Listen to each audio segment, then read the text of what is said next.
अरे माँ, कोई घर में है बच्चा? सन्यासी दरवाजे पे आया है माँ, कोई घर में हो तो भिक्षा ले आओ माँ। आई जोगी बाबा आई। हमरे दरवाजे पर से केहू जोगी फकीर खाली ना जाला बाबा। ए बाबा, बोलो माँ। आप सबके दया से हमरे पास सब कुछ बा, बाकी एगो औलाद नहीं खेबा बाबा। अरे ये तो मेरी माँ है, जिसने मुझे 5 साल की उम्र में ही छोड़कर पता नहीं कहाँ चली गई। का बाबा? अरे माँ, ई का कहता नहीं बाबा? माँ, औलाद तो आपके पास थी माँ, एक पुत्र, ऐसा पुत्र जिसको आपने अपने निजी सुख के लिए इस दुनिया की बेरहम भीड़ में कहीं छोड़ दिया था माँ। याद कर माँ। का बाबा? ई का कहता नहीं आप? अरे माँ, मैं तुम्हें भली भांति पहचान रहा हूं माँ। मैं वही तेरा लाल हूं रे, जिसे तुमने बचपन में छोड़ दिया था माँ। का? हाँ माँ। तू हमार लाल बड़ा? हाँ माँ। ना, ऐसा ना हो सकेला माँ। देखो, झूठ मत बोलो। नारी माई, मोर बतिया सुन रे माई। बोलो। हर पाचे रे बारिश कह रहले माई तोर लाला नावा।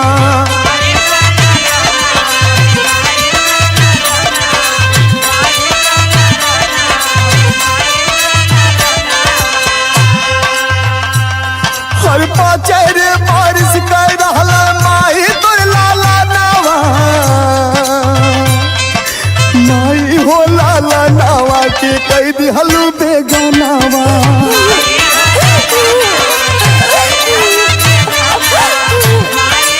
मत माँ।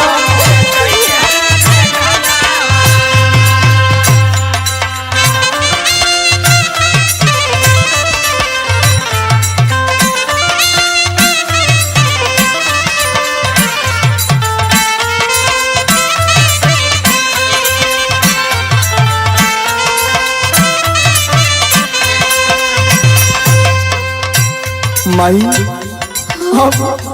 अब तो अपने लाल की पहचान गए लो भी माई। हाँ बेटा, पहचान गई।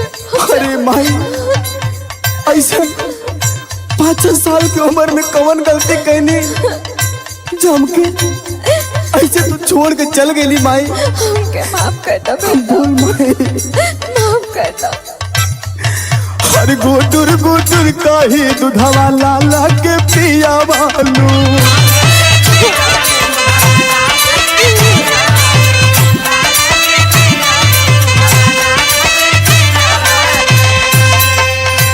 अरे माई, पूत कपूत तो सुन ले रहनी रे, लेकिन माई बन के कुमाई कैसे हो गई तुरे? तुरे ऊपर कवन पाप सवार हो गए रे माई? काहे ऐसा मेरे साथी कैली माई? अरे गुटुर गुटुर काही दूधवा लाला के पिया वालू।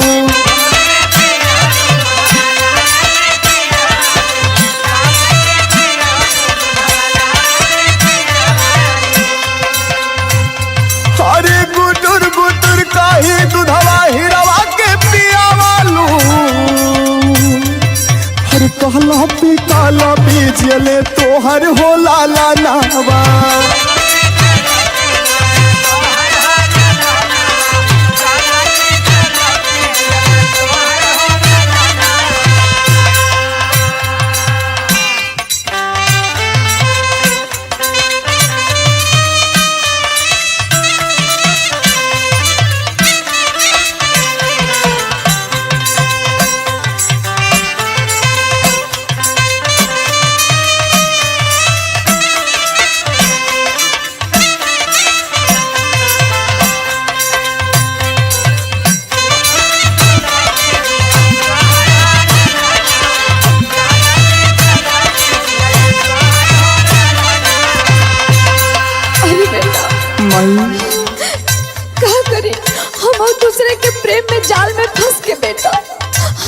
बड़ा घात करनी और वही के आज हमके पाप मिलल बा।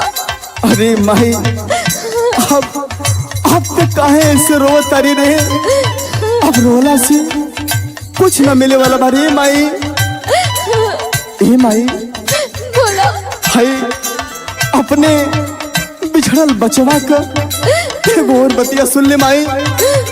बोला हर बिसरे बारिशावा का गुजारल सामैया।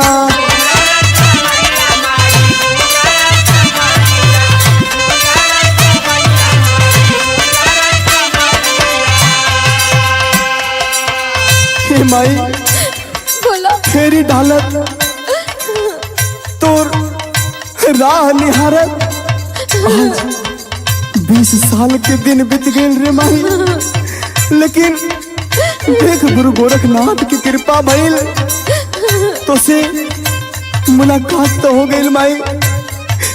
सुन रे माई हर बिसरे बारिशावा कई गुजारल सामैया।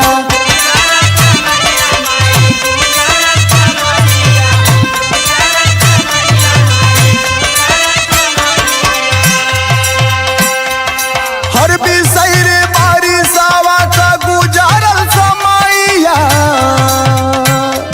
हर लाला तुर सड़किया सुतल सुतलो तू भावना बा। उनकी माफ कर दो।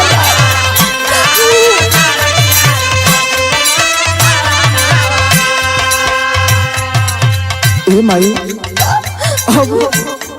अब तुर लाल के तुरे दरवाजे से गईले के समय होत बारे माई। नहीं बेटा अपन तो ख्याल रखिया ए माई। नहीं बेटा सुनो ना एकुल पे एक दलाल चला हमरे संगे रहो। अभी कबो ना हो सकेला रे माई। ऐसा मत कहा बेटा। इतना मोह अगर पहले जतौले होती तो आज लाल से इतना दूरी ना बनल होते माई। अरे रोवाले रोवाइया बाबा होरी ना दिनावा।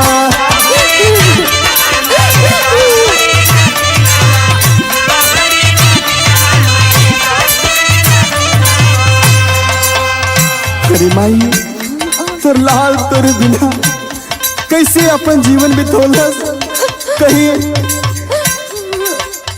सड़किया के बगलिया में सुत के अपन दिन बिता लेनी तो कभी बिना खैले सुत के दिन बिता लेनी। तू तेरे महलिया में राज करता ही रे माई। तोर बचवा कितना कष्ट झेलस रे माई। का तेरे दिमाग में कबो बतिया ना आइल माई? हर रोवाले रोवाइया बाबा होरी ना दिनावा।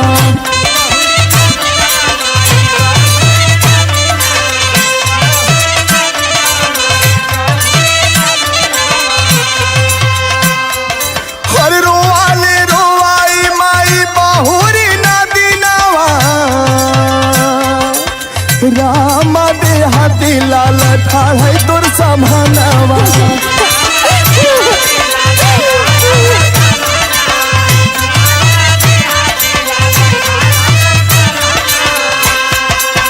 ए माई हमरा गैले के समय होत बारे। नहीं अपने लाल के जैसे इतना तकलीफ देली माई ने वही तरह एगो गुदरी दे देबी ना तो तेरे बचवा के जो पूरा हो जाए रे माई। नहीं बेटा अरे माई रख दो मत मत जाम से दूर रहो। कोई बात ना माई। शायद मोरे किस्मत में ही हो ना बारे माई। हमके माफ कर दो बेटा। अरे ना माई ये बोल के हमरे ऊपर इतना बड़ा पाप मत चढ़ा माई। हर पाँच रे बारिश कह रहले माई तोर लाला नावा।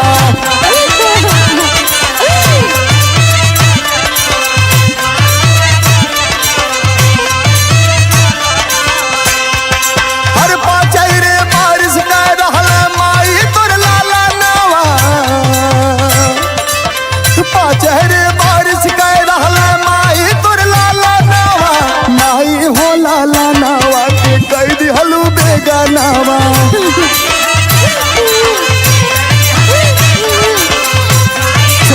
माई, नहीं बेटा, अपन ख्याल रखिए माई, बच्चा, अपन ख्याल रखिए माई।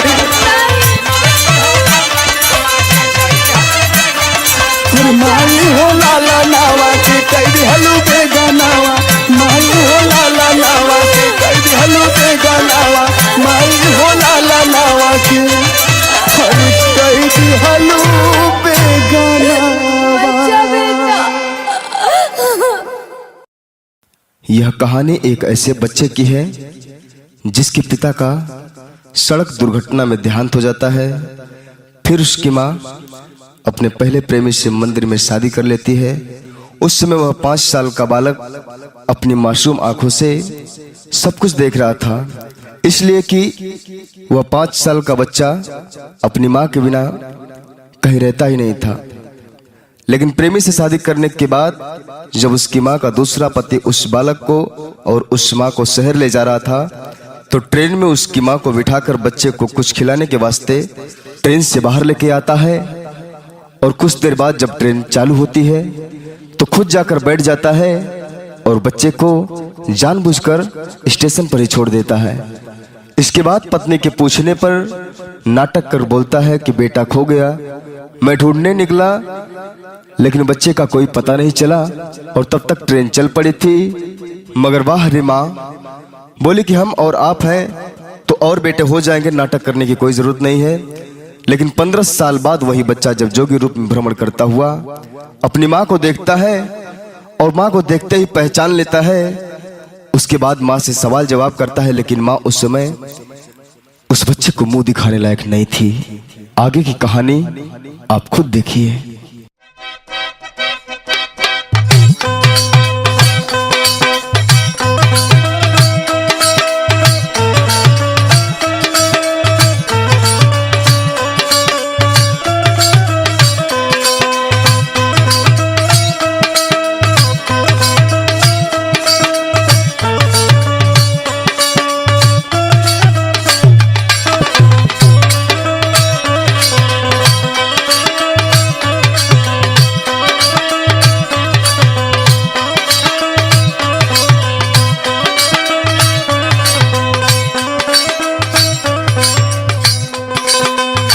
जय बाबा गुरु गोरखनाथ।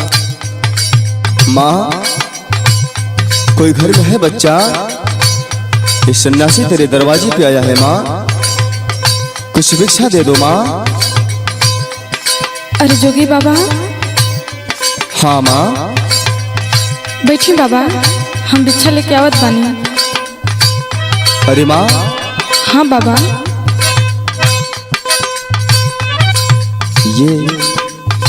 ये तो मेरी माँ लग रही है। अरे माँ। बोला बाबा। पहचानी माँ? नहीं बाबा। अरे माँ, स्टेशन पर जैसे तुम छोड़कर चली गई थी माँ, मैं वही तेरा लाल हूँ माँ। हाँ माँ। लाल? मुंह सामने कर माँ, मुझसे बात कर माँ। माँ मुझसे ऐसी क्या कमी हो गई थी माँ? बोल माँ।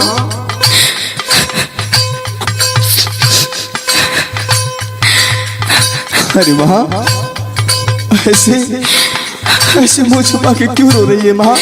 क्या मुझ पे दया नहीं आई बातों में?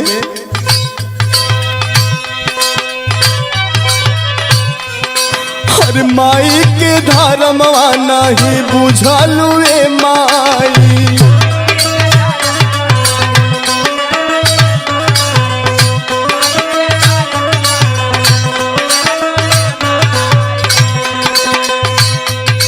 अरे माई के धर्मवा नहीं बुझलू रे माई। अरे माई के धर्मवा नहीं बुझलू रे माई। हर कवन कारणवा माई हो गइलू कसाई।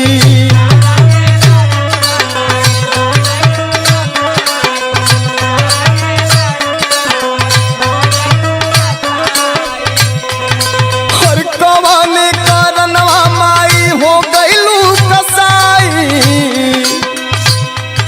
हर लोर लोरावा झुराई गईले खोजत तोहके माई।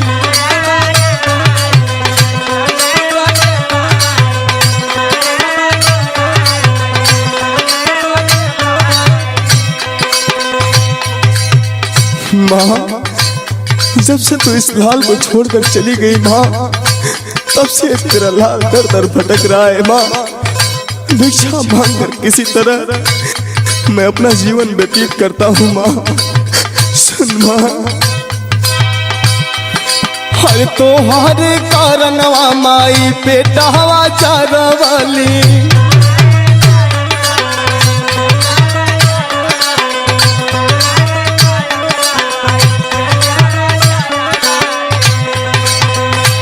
अरे माई तो के खोजे खातिर हम कवन कवन दिन ना देखली रे माई, ऐसा काहे कैली माई।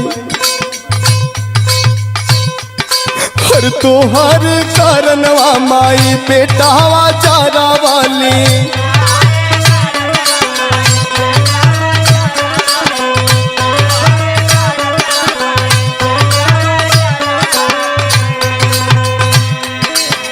तोहारे कारणवा माई पेटवा जरवाली।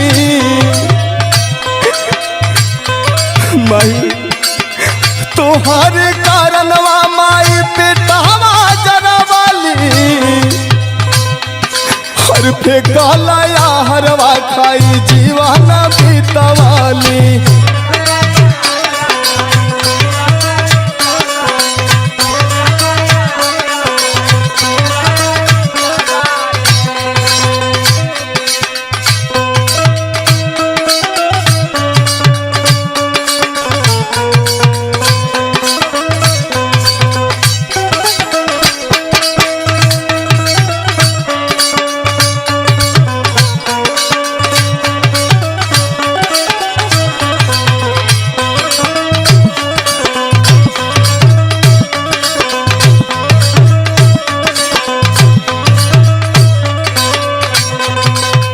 अरे माई कौन कौन दुख तो से बयां करी रे माई। माई हम ऐसे काहे मुंह छुपावती माई, हमसे बात कर माई। सुन माई, हर कवाने जन्म के बदला ले लूए मातरिया।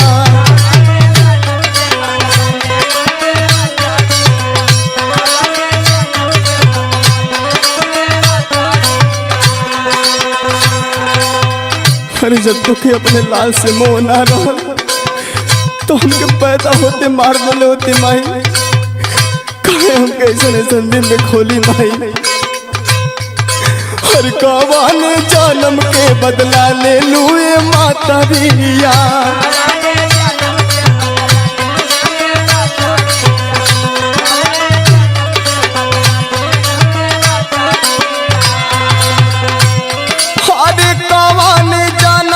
बदला ले लूए मतरिया तो जाना मत जहरिया दे दिले हो तू मैया।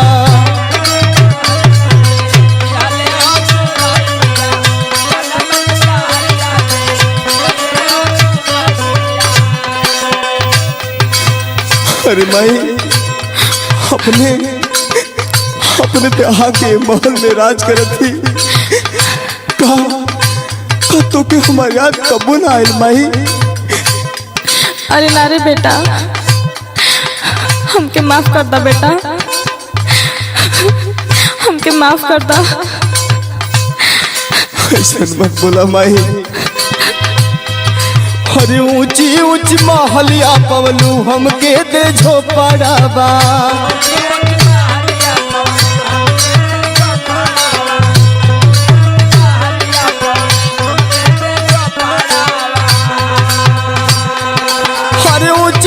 महलिया पालू हमके दे झोपड़ावा।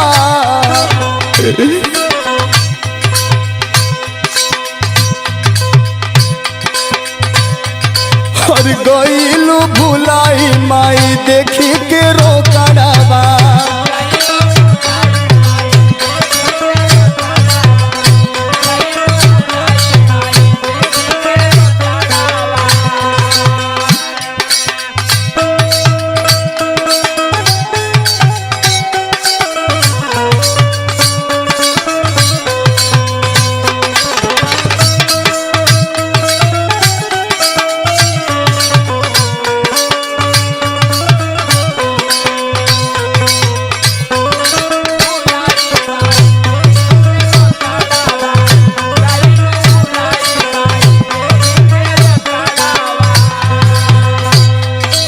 अरे माही तू तो है महल में न बाड़ी माही। हम कैसे फुटपाथ पे अपन जिंदगी बिताईला तो से का बताई रे माही। अरे बेटा मत रोवा बेटा, और है सारंगी गुदरी फेंक दा बेटा, हमके माफ करा और अब से हमरे साथे रह जा बेटा। अरे ना रे माही, हम अपने गुरु के वचन से वचनबद्ध हैं रे माही। अब ये असंभव रे माही, ये तो का कहते रे माही। हरे राम दे हाथी गुरु दिहाल सहारा बा,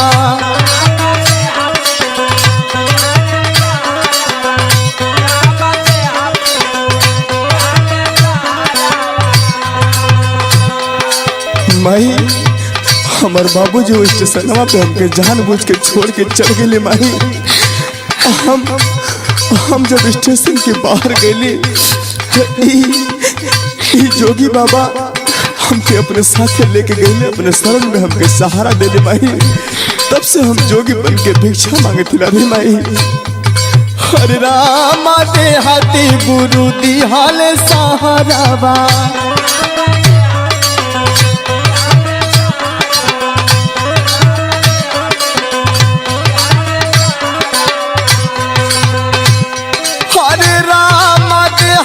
गुरु दिहाले सहारावा। हर कहे ओमकार नाही चाहे तुर दुलारावा।